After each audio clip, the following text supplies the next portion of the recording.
গতকাল 31 মে আনুমানিক সন্ধ্যা 7টা নাগাদ ধর্মনগর যে পদ্মপুর স্কুল ময়দানে যে চড়ক পূজার আয়োজন করা হয়েছে, সেই চড়ক পূজায় আমরা 3 জন সাংবাদিক গেলাম এখানে সংবাদ সংগ্রহ করার জন্য।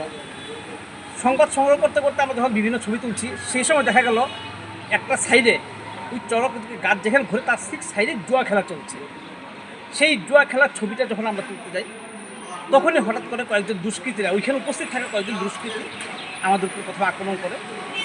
আমরা নিজেদের আত্মরক্ষার জন্য সামনে দাঁড়িয়ে থাকা পুলিশ প্রশাসনের কাছে আমরা গিয়ে সাহায্য নিতে চাই, কিন্তু দেখা গেল আমরা যখন পুলিশের কাছে সাহায্য নিতে গেলাম, তখন দুজন আধিকারিক ছিলেন, নিকুঞ্জ মালাকার এবং তপন দাস, দুজন আধিকারিক ছিলেন। ওনাদের পিছনে ছিলেন অন্যান্য স্টাফরা, টিএসআর জওয়ান, তারা ছিলেন।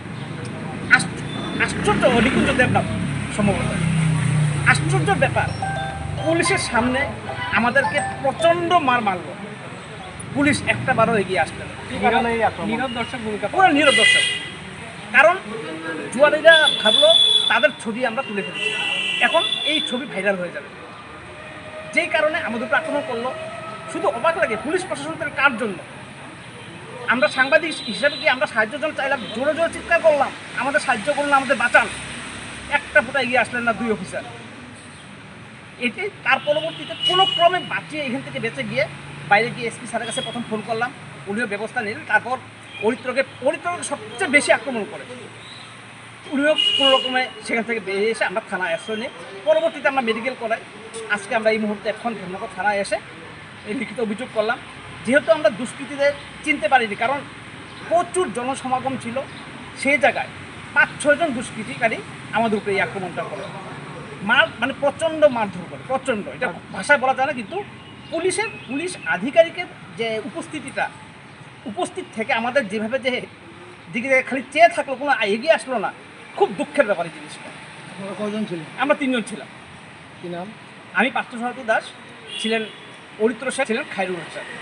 আমরা 3 জনই আমাদের আমরা 3 জন ছিলাম। কি দিয়ে আক্রমণ করেছিল? তার হাত দিয়ে, কিন্তু অন্ধকারে তাদের দুঃখজনক বিষয় এটা হচ্ছে যে মানে পুলিশ সামনে থাকা পর্যন্ত মানে এই যে মারলো, মানে সেটাই সব থেকে দুঃখ বিষয়। পুলিশ একদম নীরব দর্শক ভূমিকা পালন করেছে। ওনারা কোনো রকম মানে এখান থেকে স্পট থেকে চলে যান, কিন্তু আমি কোনো রকম মানে যেতে পারিনি। এই কারণে যে ওরা চারদিক থেকে আমাদেরকে মানে পুরো ঘেরাও করে রেখে দিয়েছিল কোনো রকম। তারপরে আমি বললাম যে ছিল স্টাফ ছিল, তাদেরকে বললাম যে আপনি প্লিজ আমাকে অ্যাটলিস্ট থানার ভিতরে নিয়ে আসেন, যাতে আমি সেফলি থাকতে পারি। তারপর আসার পরে আজকে আমরা থানায় অভিযোগ করলাম। পুলিশ প্রশাসন সেখানে দাঁড়িয়েছিল এবং জুয়া চলছিল, সেই ব্যাপারে আপনারা মানে কি? হ্যাঁ, সেটাই। যখন আমরা মানে স্টাফদেরকে এসে বললাম যে এখানে প্রকাশ্যে জুয়া চলছে, তারা আমাদের উল্টে বলছে যে কোথায় জুয়া চলছে, আমরা তা দেখতে পাইনি। এইটা ভিডিও ফুটেজ সম্পূর্ণ আমাদের কাছে আছে এবং আধিকারিকরা বলছেন কোথায় জুয়া, অথচ তাদের সামনে জুয়া খেলা চলছে। এবং সব থেকে বিষয় হচ্ছে যখন আমরা রেকর্ডিং করছি, আমাদের ফোন পর্যন্ত ছিনিয়ে নেওয়া হয়। এগুলো সমস্ত ফুটেজ আমাদের কাছে আছে, সেটা আপনাদের সামনে দেখানো হয়। আপনি মেডিকেল করেছেন? হ্যাঁ। আর পাশাপাশি আরেকটা ব্যাপার যেটা উল্লেখ করতে চাই, আমি যখন হাসপাতালে চিকিৎসা চলছে, ডাক্তার যখন আমাকে দেখছে, তখন আমি খেয়াল করি আমার গলায় যে চেইনটা, এটাও পর্যন্ত নেই। আমার ধারণা হচ্ছে যে যখন আমাকে মারপিট করছিল, সেই সময় আমার গলা থেকে তারা এটা স্বর্ণের চেইন। আচ্ছা, আপনারা এখন কি চান? আমরা বিচার চাই। যেহেতু পুলিশ আধিকারিকরা উপস্থিত ছিলেন, ওনাদের দ্বারা দুষ্কৃতীদের চিহ্নিত করে তাদের যাতে শাস্তির ব্যবস্থা করে, এটাই আমরা চাই।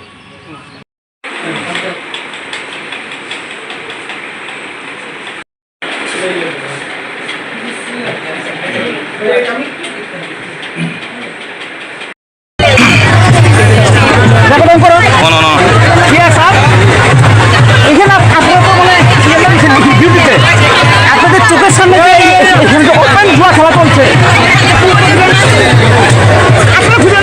আমরা নিয়েছি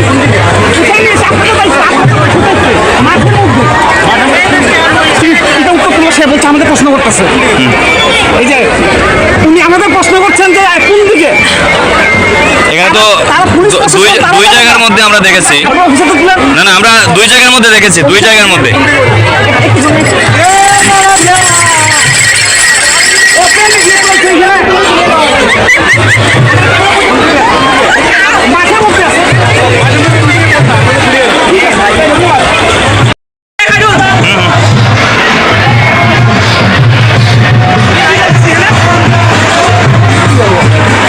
কি রাখছেন?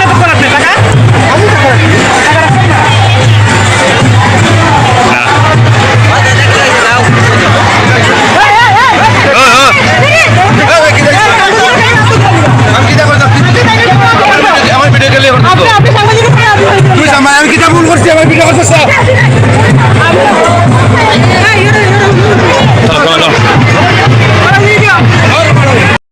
গতকাল 31 মে আনুমানিক সন্ধ্যা 7টা নাগাদ ধর্মনগর যে পদ্মপুর স্কুল ময়দানে যে চড়ক পূজার আয়োজন করা হয়েছে, সেই চড়ক পূজায় আমরা 3 জন সাংবাদিক গেলাম এখানে সংবাদ সংগ্রহ করার জন্য।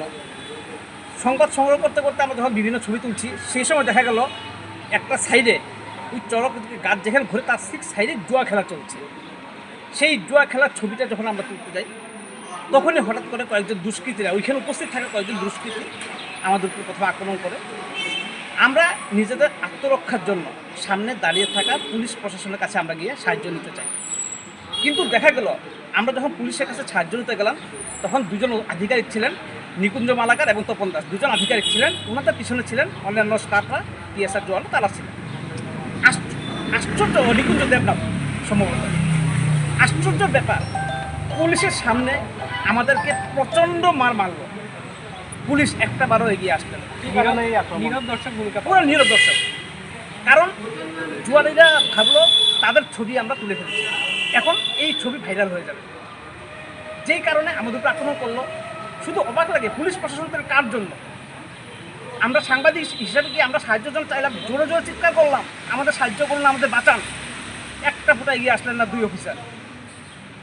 এটি তার পরবর্তীতে কোনো ক্রমে বাঁচিয়ে এখান থেকে বেঁচে গিয়ে বাইরে গিয়ে এসপি স্যারের কাছে প্রথম ফোন করলাম, উনিও ব্যবস্থা নিলেন। তারপর পরিত্রকে সবচেয়ে বেশি আক্রমণ করে, উনিও কোনো রকমে সেখান থেকে বেরিয়ে এসে আমরা থানায় আশ্রয় নিই।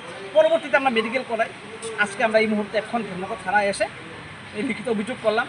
যেহেতু আমরা দুষ্কৃতীদের চিনতে পারিনি, কারণ প্রচুর জনসমাগম ছিল, সেই জায়গায় 5-6 জন দুষ্কৃতিকারী আমাদের উপরে এই আক্রমণটা করে।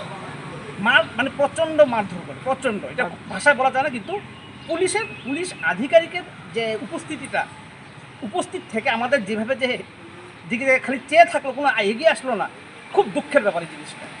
কজন ছিল? আমরা 3 জন ছিলাম। কি নাম? আমি পার্থসারথী দাস, ছিলেন পরিত্র সেন, ছিলেন খায়রুল হোসেন।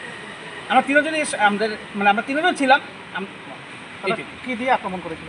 তার হাত দিয়ে, কিন্তু অন্ধকারে তাদের দুঃখজনক বিষয় এটা হচ্ছে যে মানে পুলিশ সামনে থাকা পর্যন্ত মানে এই যে মারলো, মানে সেটাই সবথেকে দুঃখ বিষয়। পুলিশ একদম নীরব দর্শক ভূমিকা পালন করেছে।